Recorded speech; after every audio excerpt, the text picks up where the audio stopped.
Pemirsa, ring tanggal 14 Desember, wilangan pasien sede COVID-19 Bali keuningin nenten-wenten pawawahan.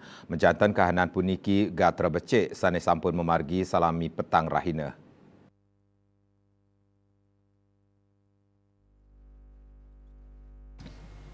Wilangan kasus taler kauningin tedun sayang sarang rahina sedurung nyane sani munggo ring tigang dasa siki diri.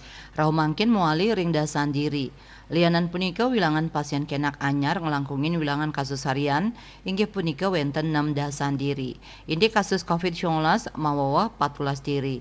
Dados nyane kata wilangan kasus COVID-19 Bali langkungan 107 dasa talian diri. Pinih akeh rahu saking Badung antuk sia diri. Ngelantur ring lelima Kabupaten Kota Nguningayang asiki kasus inggih punika Jembrane, Gianyar, Klungkung, Buleleng, saha Denpasar. Raris tabanan Bangli miwah Karangasem nenten-wenten pawahan pasien anyar. Pasien sede kantun langkungan petang talian diri.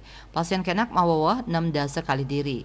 Pinih akeh rahu saking Badung antuk 3 dasa kali diri dan pasar dasa diri Gianyar sia diri Jembrane miwah tabanan suang-suang petang diri Buleleng kali diri saha Karangasem wantah adiri. Selanturnya wilangan kasus aktif wenten 350 siki diri.